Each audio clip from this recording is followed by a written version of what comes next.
Thanks to you. तू आम्हाला वेळ दिल्याबद्दल आणि MMF स्पेशली MMFला वेळ दिल्याबद्दल. तर आज माझ्यासोबत आहे शीतल महाजन. शीतल, तू एक प्रोफेशनल स्काय डायव्हर आहेस आणि 2011मध्ये तुला पद्मश्री मिळाला आहे अवॉर्ड. आणि guess what, you are the youngest Maharashtrian to receive that award. So that's fantastic. खूप एक सन्मानाची एक गोष्ट आपल्या सगळ्यांसाठी आहे.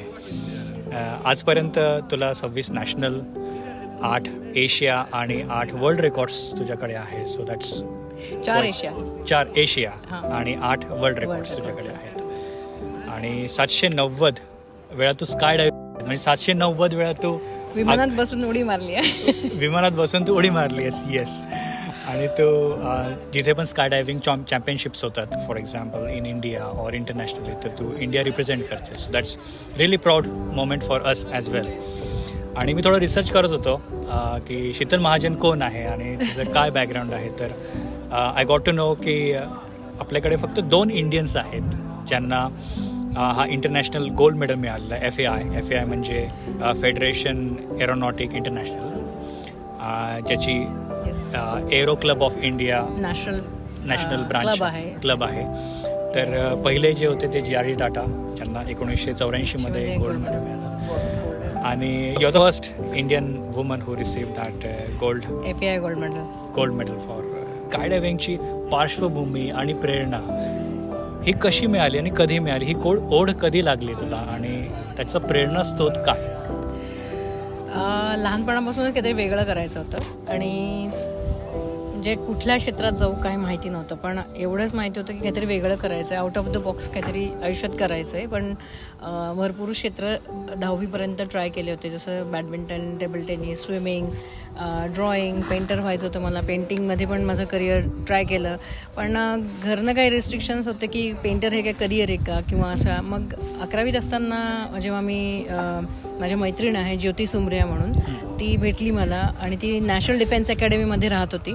आणि तिच्याकडनं मला कळालं की एक स्काय डायव्हिंग हा खेळ आहे आणि तिचे भाऊ त्याच्यामध्ये एक्सपर्ट आहेत आणि ते पहिले भारतीय आहेत ज्यांनी नॉर्थ पोल आणि साऊथ पोलवरती स्काय डायव्हिंग केली आहे.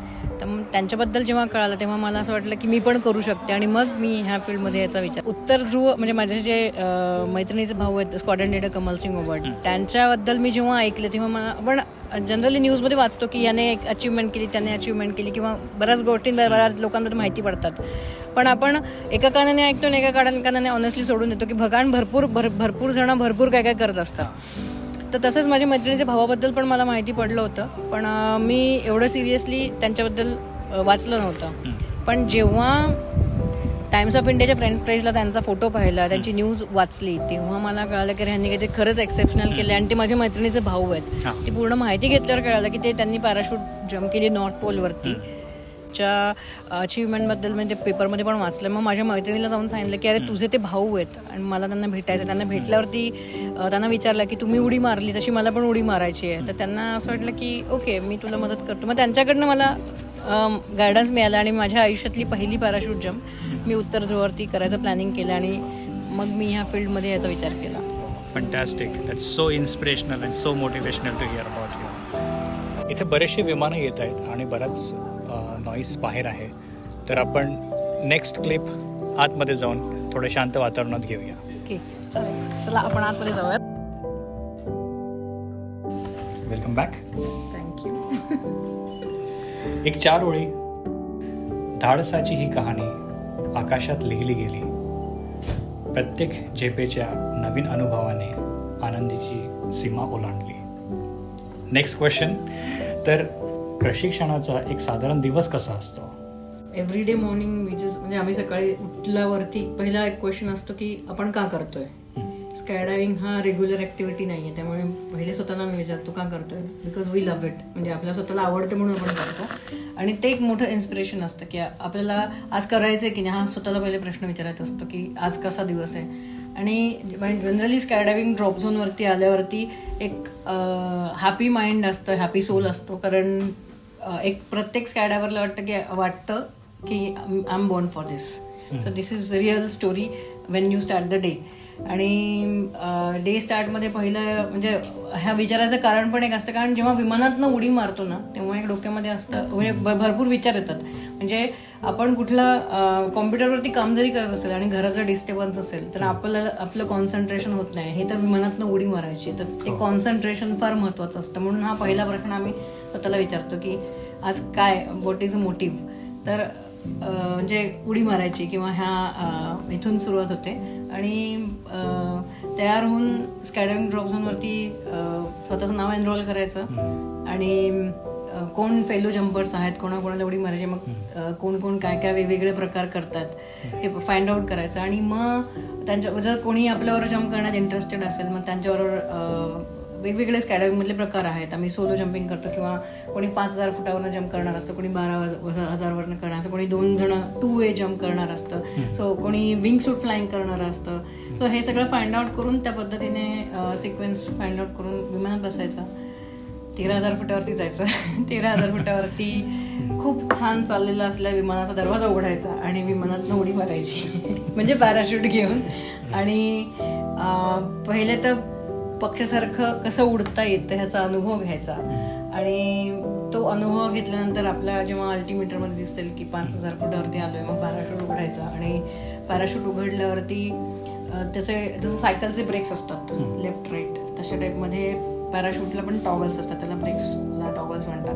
तर ते दोन्ही टॉगल्स काढायचे आणि थोडंसं लेफ्ट राईट करून बघायचं पॅराशूट ठीकठाक आहे की नाही. मग थोडं लेफ्ट राईट करत जिथे आपल्याला लँड करायचं ते लँडिंग एरिया स्पॉट करायचा आणि लँड करायचा. हा एक रेग्युलरचा डे आमचा स्काय डायव्हर्सच्या लाईफमधला.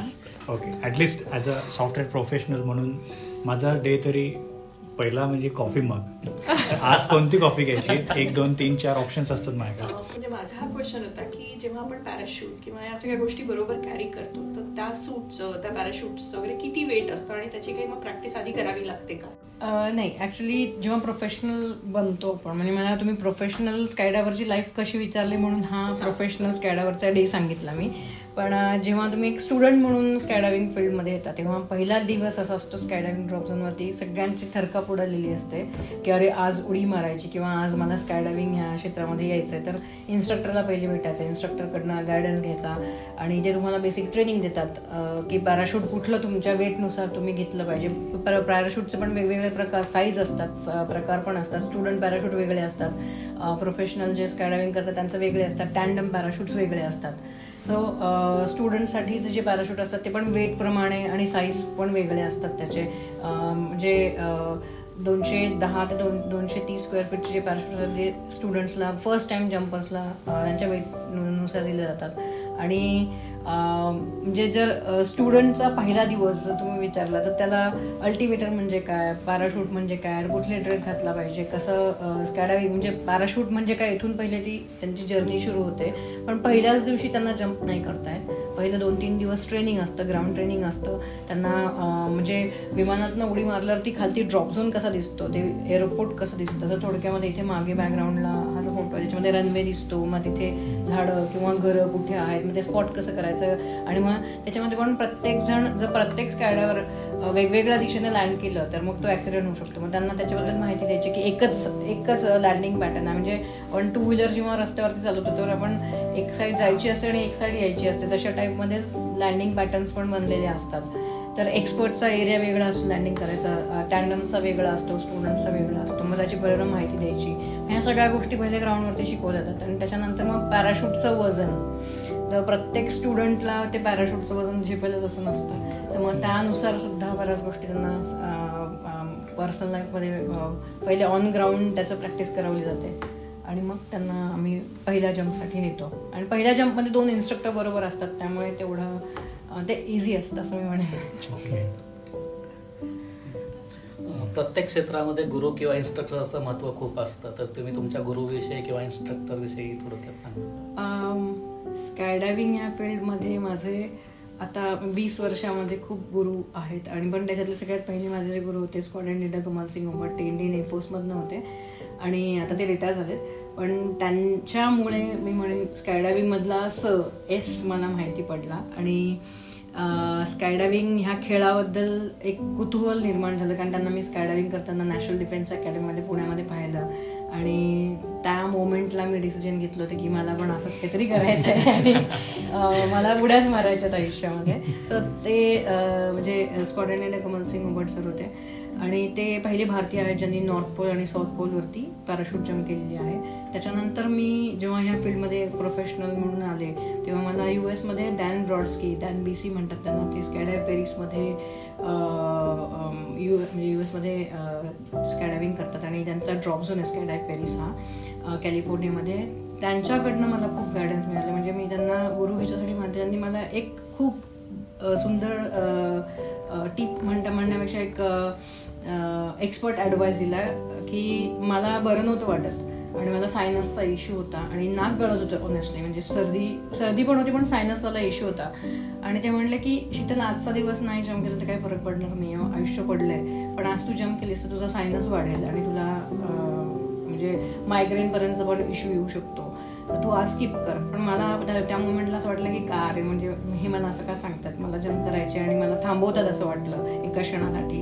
आणि मला नंतर अर्ध्या तासाने खूपच जास्त अजून तो, कारण मला पोलन्समुळे तो इश्यू होत होता आणि 1 तासाने मला खूपच जाम झालं आणि मी त्या दिवशी नाही जम्प केली आणि मला त्या दिवशी बरं वाटलं की त्यांनी नाही सांगितलं जम्प करायला म्हणून. पण परत तिसऱ्या चौथ्या दिवशी असं झालं की आम्ही कॉम्पिटिशनमध्ये होतो, एका कॅम्पमध्ये होतो, इंटरनॅशनल कॅम्पमध्ये होतो आणि he was one of instructor आणि weather was not that good, पण तो एक्सपर्ट्ससाठी ते एक्सपर्ट्स त्या वेदरमध्ये जम्प करू शकत होते. तर मी त्या लेवलचे एक्सपर्ट नव्हते, तर मला त्यांनी परत गायडन्स दिलं की तू आज जम्प नको करूस, कारण ह्या वेदरमध्ये तू नाही केलीस तर तुला सोपं पडेल, म्हणजे चांगलं राहील. तेव्हा पण मला असं वाटलं अरे हे मला का सांगतात, असं मलाच का सांगतात स्पेसिफिकली. मग एकदा खूप क्लाउड्स होते तेव्हा सुद्धा त्यांनी मला येऊन सांगितलं की अरे आज तू जम्प नको करूस. मग मी त्यांना एकदा जाऊन सांगितलं सर तुम्ही मलाच का येऊन सांगता प्रत्येक वेळेस, की मला असं वाटतं की तुम्ही मला म्हणजे थांबवताय माझ्या स्कायडायव्हिंग करिअरमधनं, म्हणजे जम्प न करण्यासाठी.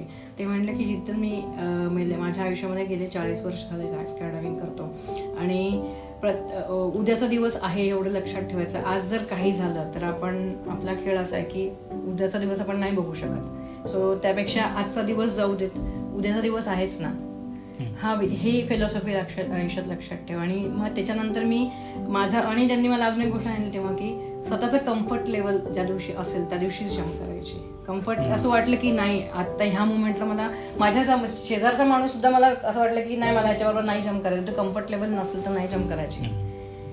तर तो ॲडवाईस मला खूप कामी आला काही म्हणजे एक्सपिडिशन्समध्ये सुद्धा. आणि मी म्हणेन की एक ॲक्सिडेंटमधनं मी सर्वाईव्ह पण झाले because of that advice. So that is a reason मी त्यांना गुरु मानते. स्कायडायव्हिंग कॉम्पिटिशन जायचं तर मला फायनान्शियल हेल्प हवी होती. ते म्हणले शीतल कसा खेळ निवडलायस म्हणे, उडी मारल्यावरती पॅराशूट नाही उघडलं तर गेलीस म्हणजे खाली येणारच नाही, वरतीच गेलीस.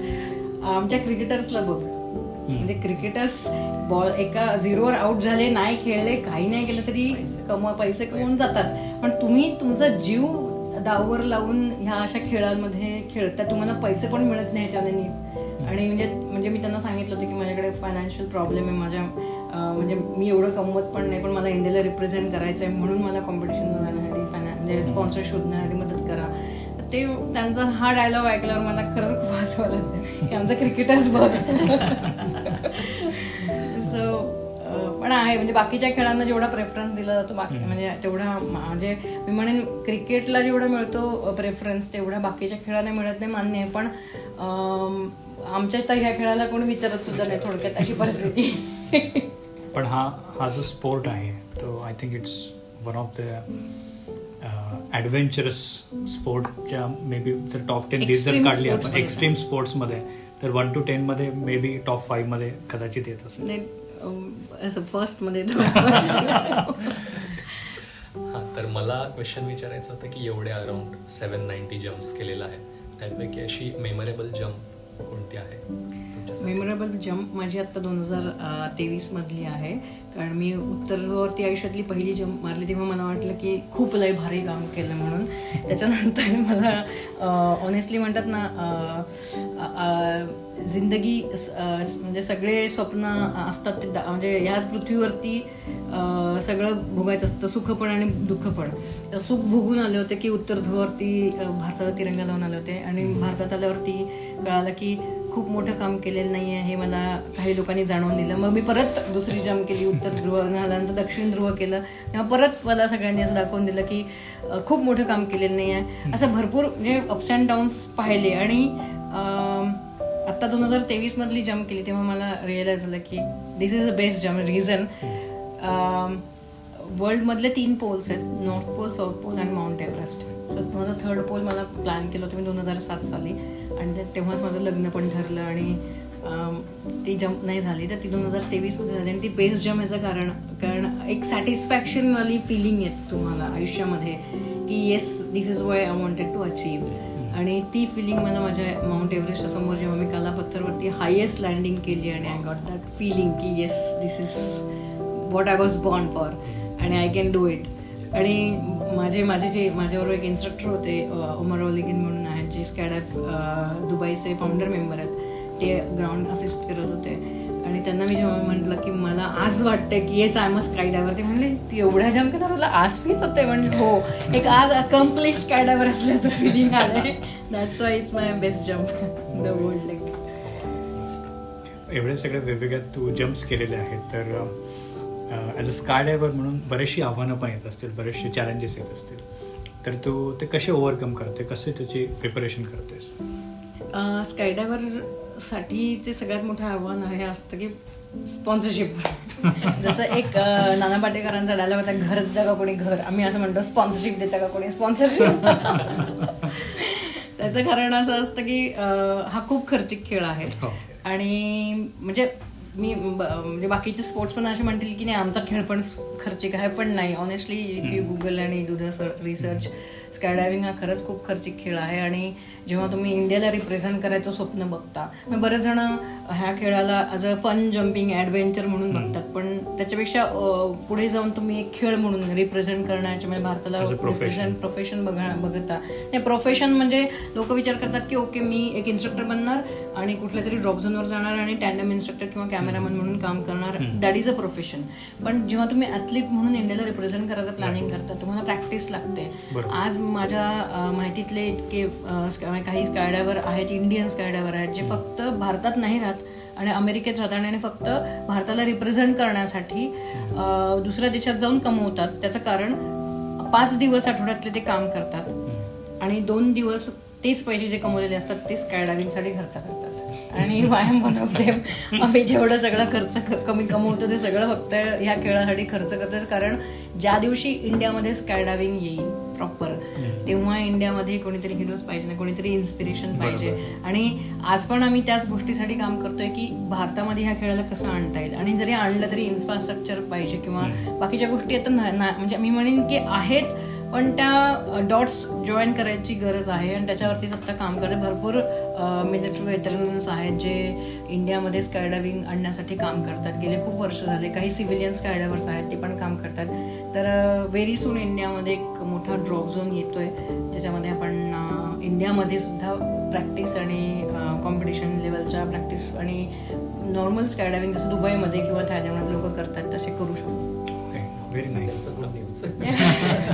तर एवढं सगळं जी प्रिपरेशन करतेस तू, तर बाकी लोकांना पण याची प्रेरणा आहे. ॲटलिस्ट आज माझ्यासाठी तरी हे प्रेरणादायी आजचा दिवस आहे, पण आपल्या लिसनर्सला आणि आपल्या व्ह्युअर्सला तू काय सांगशील, कशी प्रेरणा त्यांना द्यायशील?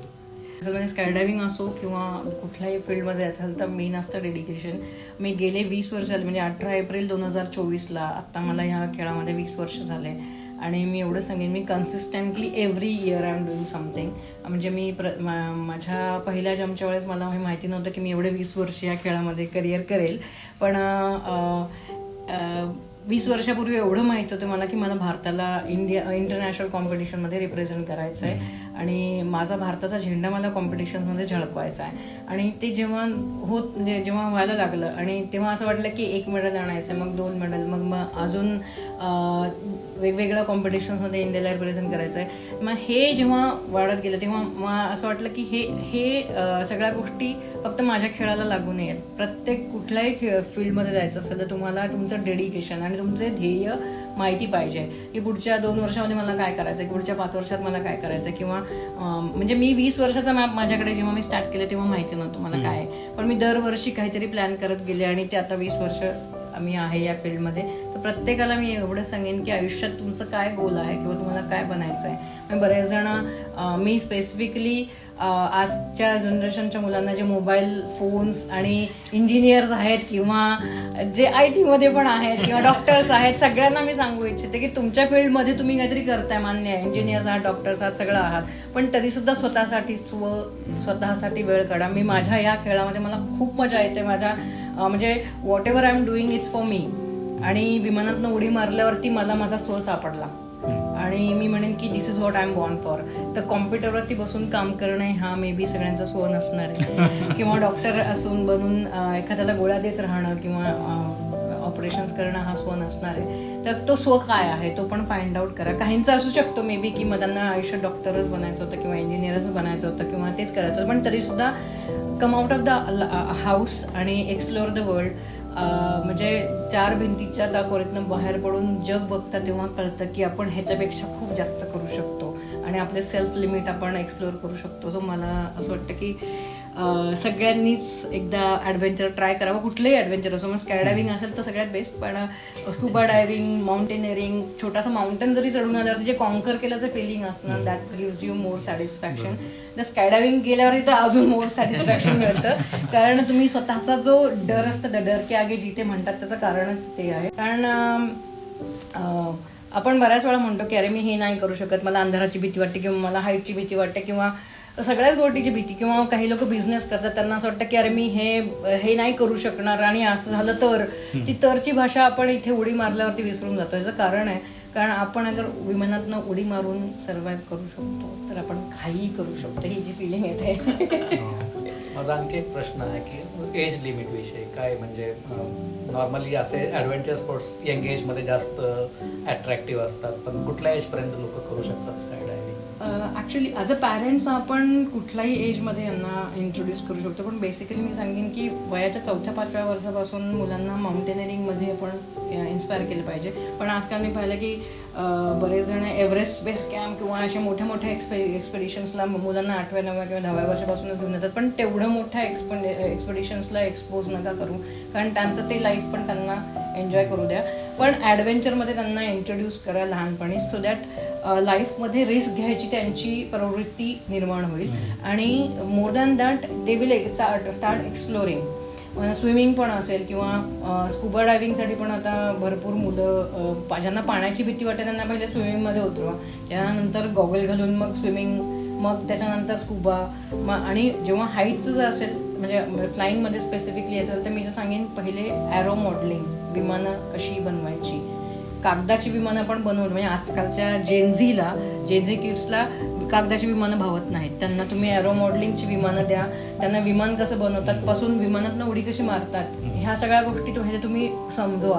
आणि त्यांना जर इंटरेस्ट असेल तर घेऊन जा. त्याचं कारण इंटरेस्ट नसेल ना तर त्या गोष्टी ते एंडपर्यंत नाही करू शकत, म्हणजे त्यांना तो एक मग फोबिया येतो की अरे मी हे नाही करू शकत. त्यांना इंटरेस्ट क्रिएट करून मग घेऊन जा, म्हणजे बाकीच्यांना बघितल्यावर तुम्ही इन्स्पायर होता. सो त्यांना त्या झोनमध्ये पहिले घेऊन जा, मग त्यांना इंट्रोड्यूस केल्यानंतर मग त्यांना let them get that feeling की as even I can do it, आणि मग ते त्यांना एक्सप्लोअर करू द्या. म्हणजे ते स्काय डायव्हिंग असेल, स्कुबा डायव्हिंग असेल, कुठलंही ॲडव्हेंचर असेल, पण let them do any adventure in the life from early age, so that लाईफमध्ये भीती नाही राहणार कुठल्या गोष्टींची. म्हणजे you will take the leap of faith every way, whether it's your education और युअर बिझनेस और जॉब. किंवा बऱ्याच जणांना वाटतं की अरे माझा जॉब मी नाही कंटिन्यू करू शकलो तर मला बॉसने फायर केलं तर, किंवा हे त्या गोष्टी काय होतील म्हणजे आपण फार लिमिटेड रिसोर्सेस असतात म्हणून आपण तो विचार आपला माइंडसेट तेवढा असतो. पण तुम्ही जेव्हा लीप ऑफ फेथ घेऊन एखादी कंट्री सोडून दुसऱ्या कंट्रीमध्ये जाऊन राहता आणि तिथे मग तुम्ही सेटल होता आणि त्या गोष्टी करता. म्हणजे आता आपण फिनलँडमध्ये आहोत म्हणून मी एक पॉईंट सांगते की आपण जेव्हा दुसऱ्या देशात जाऊन सेटल होऊन जर एवढ्या सगळ्या गोष्टी करू शकतो, लीप ऑफ फेथ घेऊन करू शकतो, तर आपण खरंच honestly we can do so many things in our life. We just have to find out our way. तो स्व मिळाला पाहिजे स्व मिळाला आणि पाहिजे. फिअर ऑफ अननोन जे म्हटलं होतं ते ऑटोमॅटिकली नाहीसं होईल. पहिली उडी झाली त्याच्यानंतर बरेच जण म्हणले की नाही हे महिलांचं क्षेत्र, म्हणजे ठीक आहे तू एक उडी मारलीस पण महिलांचं क्षेत्र नाही, ह्याच्यात तू कॉम्पिटिशन्समध्ये वगैरे जाऊ शकत नाही. मग मी कॉम्पिटिशन्समध्ये आले. मग तेव्हा माझं लग्न पण झालं. लग्न झाल्यावरती माझ्या इनलॉज फॅमिलीकडनं मला पहिले झालं की तू पहिले आई आहेस, पहिले मुलांना बघ, मग चूल आणि मूल आणि घर आणि हे सगळं, त्यामध्ये सुद्धा भरपूर प्रॉब्लेम्स आलेत. पण त्या गोष्टी ह्या हर्डल्समध्ये मला एक गोष्ट रिअलाइज झाली की जेवढं तुम्ही हर्डलकडे बघाल ना तेवढं तुम्ही स्टॉप होता.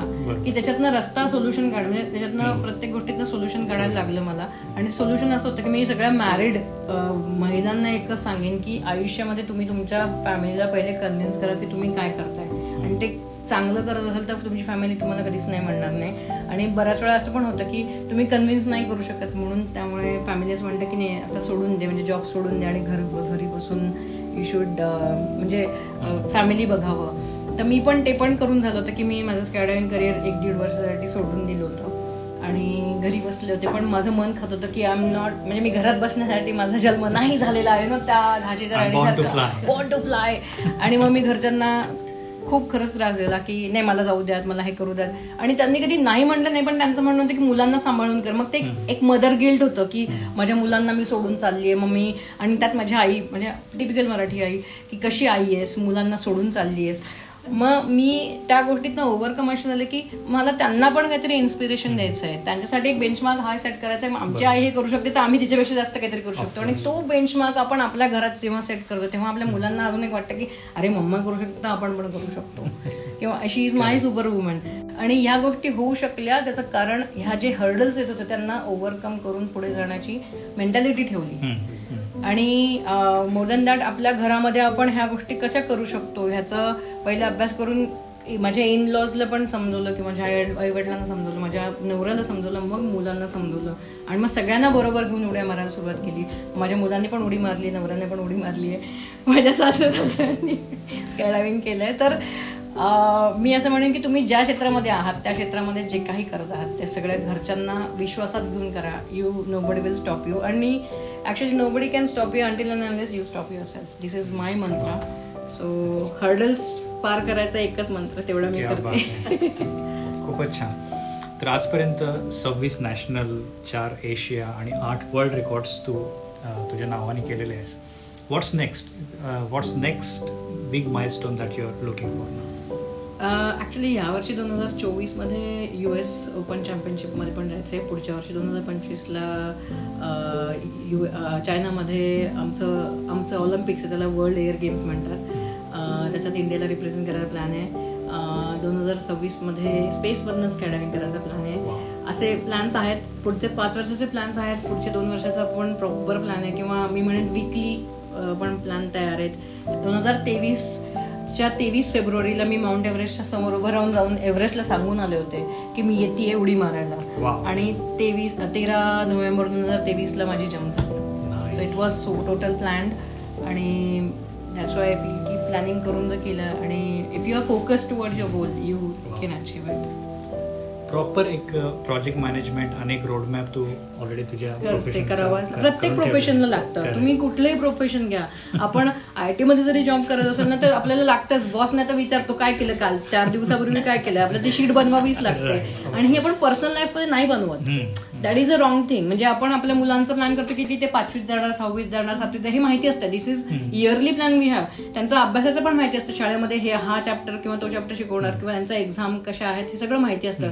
पण आपण त्यांनी काय ऍक्टिव्हिटीज केल्या पाहिजे, किंवा त्यांनी आपण म्हणजे डे टू डे ऍक्टिव्हिटीजमध्ये आपण त्यांना किती टाइम दिला पाहिजे. आपल्या 24 तास आपण आपले प्लॅन नाही करत. त्याच्यामुळे तो मदर गिल्ट महिलांना येतो आणि तो मदर गिल्ट येऊ नये म्हणून ह्याच्यातलं म्हणजे मी that is what sessions I do motivational टॉक्समध्ये की how as a mother we can manage our personal life and professional life, कारण त्याच्याशिवाय असे मोठे गोल्स प्लॅन नाही होऊ शकत. So with that, we are towards the end of today's interview with Sheetal Mahajan. खूप खूप धन्यवाद शीतल फॉर युअर टाईम आणि MMF सोबत हा इंटरव्ह्यू दिल्याबद्दल. आता सगळा प्लॅन रेडी आहे तुझा, नेक्स्ट काय करायचं आहे? तर US open championship of sky diving जी शिकागोमध्ये आता सप्टेंबरमध्ये होणार आहे, तर त्यासाठी आम्हा सर्वांकडून MMF कडून तुला all the best. Thank you Maharashtra मंडळ फिनलँड की मला तुम्ही आज ह्या इंटरव्ह्यूसाठी बोलवलं. आपण इथे स्कायडाय फिनलँडमध्ये भेटलो. गेल्या 15-16 वर्षामध्ये फिनलँडमध्ये पहिल्यांदा हा म्हणजे मोमेंट आला and I am feeling so proud की माझ्या मराठी लोकांबरोबर मी आहे इथे.